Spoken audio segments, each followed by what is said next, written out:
Hello, नमस्कार सर्वांना. यूट्यूबमध्ये हे बघा, हे कांदा चिरलेला आहे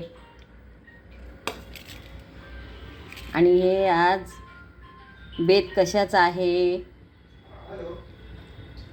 आज आम्ही मटण करणार आहोत.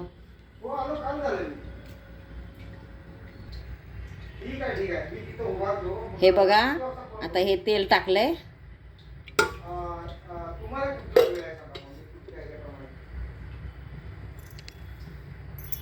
तेल टाकलंय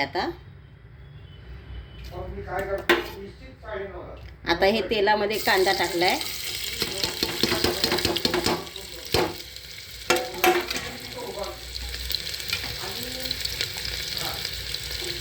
ह्याचा कांदा परतून घ्यायचा तेलामध्ये.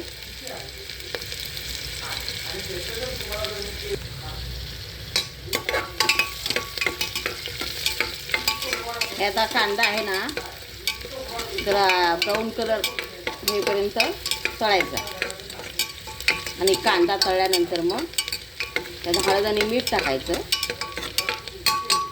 नंतर असं मटणाला पण लावून घेतात काही लोक हळद मीठ. हे बघा, आता हे मीठ घेतलंय, हे मीठ टाकायचं आता ह्याच्यावर.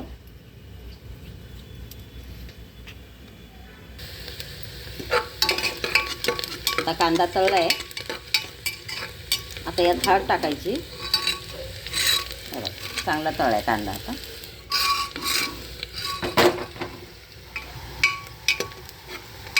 चॉकलेटी कलर झालाय कांदा. आता याच्यात हळद टाकायची. हे बाई, हळद आहे.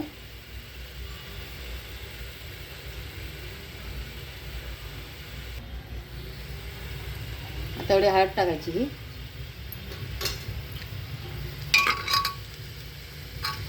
हळद टाकली. आता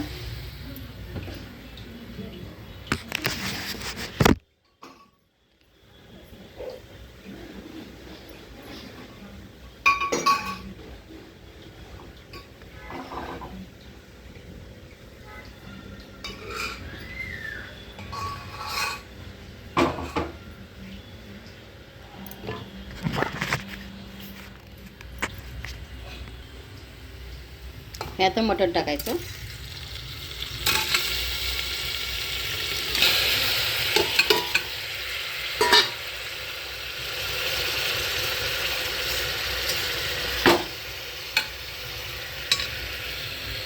हे आता हलवायचं. आता हळद मीठ टाकून हे आता हलवलेलं आहे. असं असं परतून घ्यायचं हळद मीठ टाकून. आता याला झाकून ठेवायचं. 4-5 शिट्टे झाले की शिजतंय मटण. तोपर्यंत मसाला वाटून घ्यायचा, पेस्ट करून घ्यायची तोपर्यंत. हे बघा, आता हे कांदा तेलात तळून घेतलेला आहे. टोमॅटो पण थोडंसं तेलात तळून घेतलेलं आहे. हे खोबरं तेलात तळून घेतलेलं आहे आणि हे कोथिंबीर आहे. हे अद्रक आहे. आता ही सगळी पेस्ट करायची आहे. हे आता पेस्ट वाटून घेतलेली आहे.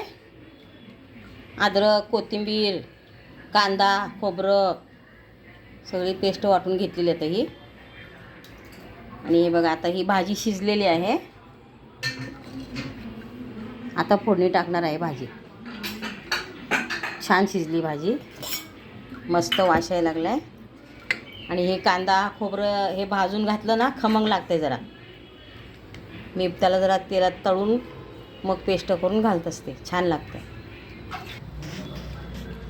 हे बघा, भाजी तयार झालेली आहे. आता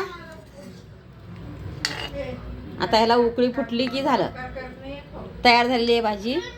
मस्त वास येत आहे. मग या मटण खायला.